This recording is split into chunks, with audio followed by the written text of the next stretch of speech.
amen amen amen. Umukobwa witwa Ingabire Lilian.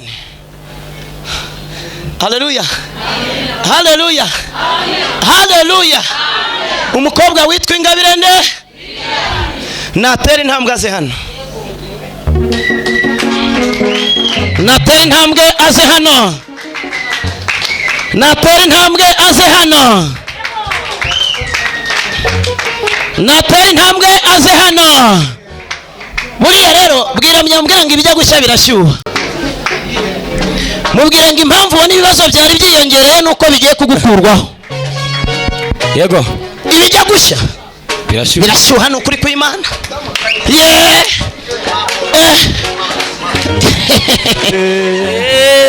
Birabaye birabaye we birabaye, amagambo ashize ivuga we birabaye birabaye birabaye we birabaye, amagambo ashize ivuga we birabaye. Ayiwe birabaye birabaye we birabaye we, amagambo ashize ivuga we birabaye we birabaye birabaye we, amagambo ashize ivuga we birabaye. Biva mu gusenga, biva mu gusenga, biva mu gusenga, biva mu gusenga, biva hehe we mu gusenga, biva hehe we mu gusenga, biva hehe we mu gusenga, biva hehe we mu gusenga. Haleluya amen. Hano niba hari umusore urimo hano, umukobwa yateye akadobo n'akabasi n'agapipiri n'akajerekani, nazamura ikiganza. Ntiwihagareho, ndashaka ko turaha amagambo ye. Umusore urimo hano yakundanaga n'umukobwa, aramubenga amutera akajerekani n'akadobo n'agapipiri n'akabasi. Azamura ikiganza agire gutyo. Ariko se abasore rero wazamu ni wowe nine arimo aravuga ngo ariko se mwuka byaramwe ibyo kwa Mana ivuga byose biguruka ari ntama bavuga ngo amen. Nguhaye uburenganzira, genda uhagurutse abo bano baberanye.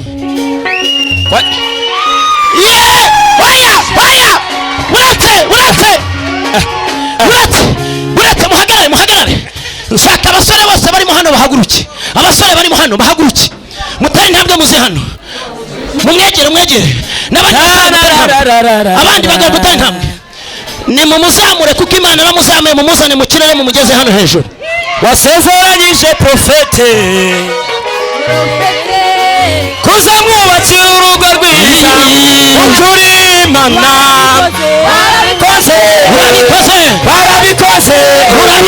barabikoze. Haleluya mwami Imana we, icyo wavuze bigihera, icyo wavuze ugikurikirana imyaka igihumbi ukabisohoza. Ukuri mwami Imana we, icyo wavuze ugikurikirana imyaka igihumbi ukagisohoza.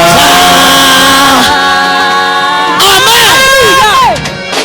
Shaka abakobwa bagera nko ku 9 batari intambwe baze hano. Abakobwa niko mvuze, abakobwa nabo nibaze, bumva igihe cyageze. Nshaka nawe mumutero uyu mukobwa, nawe mumuzamure cyane, zamure ndi. Oh mwami Imana we, icyo wavuze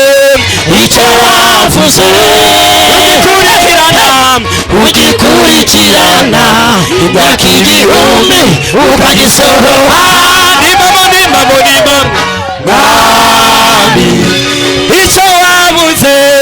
icyo wavuze ugikurikirana igihumbi ukagisohoza. Amen. Yo mugendere. Haleluya haleluya haleluya. Uzi neza ko wese yaje hano agaterura, Imana iravuze ngo nawe bazamuterura. Yego. Amen. Muretse turebe noneho rero. Reka mbaho uburenganzira muhanze muhoberane. Ijambo ryiwe rirarema, ijambo ryiwe rirarema, ntabwo ari umuntu n'ubwibeshye, ibuzi irabikora amen. Haleluya. Abatwerekanye Ingabire Liliane na Tuyisenge Jean Pierre uzwi ku izina rya Mana, ibivuga ikabishyiraho ikabirema ikanabisoho, bafite ubukwe ku itariki 5 z'ukwa munani 2023. Umuryango wa Ntuza n'uwa Ntuza bishimiye kubatumira mu bukwe bw'abana babo aribo banomvuze. Tariki 5 ukwa munani 2023 saa 3 gusaba no gukwa muri sale ya Maison d'Ogene ku Kimisagara.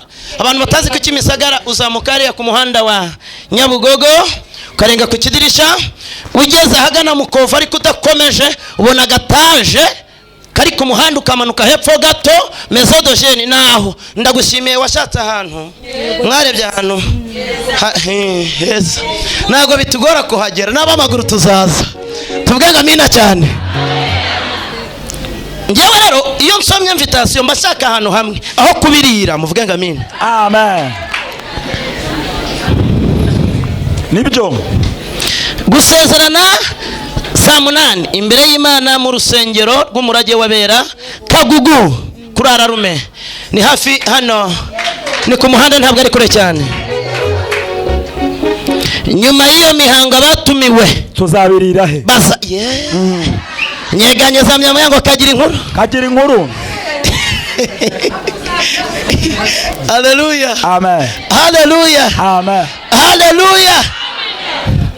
Naho ngaho kuri Maison d'Ogene ku Kimisagara. Sawa. Hepfo haranditse ngo kwifatanya natwe. Yego. N'umugisha kuri twe. Ijambo kwifatanya hazamo kubisengera, hazamo gutwerera, hazamo kubyambarira, hazamo no kubutaha. Buri muntu wese uri hano Imana izamuha kandi agashasha ko gutahana buno bukwe. Ibiganza tubasengere. No kuri. Ngaho buri wese nahaguruke. Reka tubasengere Imana. Mana ifite imbaraga n'ubutware, Mana ya sogokuruza Abraham, Mana ya Isaka na Yakobo, turabasengeye. Warabivuze bizagenda neza, kandi n'amahanga azahurura, kandi abatemera bazemera. Ndagushimiye ko witwa Imana ikomeye, niho bivuga ukanabisohoza. Ni mu izina rya Yesu, amen. Imana ko hari byinshi yatubwiye kandi harahigejeje. Ejo nibwo twavuye civile mu murenge, no kuri ibintu byagenze neza. Imigambi yose Satani yacuze twayigwanishije amavi no gusenga. Yego. Nibindi Imana izabikora. Imana ibaho umugisha. Amen. Uyu niwe madame Imana impaye kandi naramusengeye no kuri. Imana iguha umugisha. Nawe hari ishimwe afite yarivuga akajya kwiyicarira. Haleluya. Amen. Amen. Haleluya. Ndashima Imana ko ibigenje neza kandi zakomeza kubigenza neza. Murakoze. Amen. Reka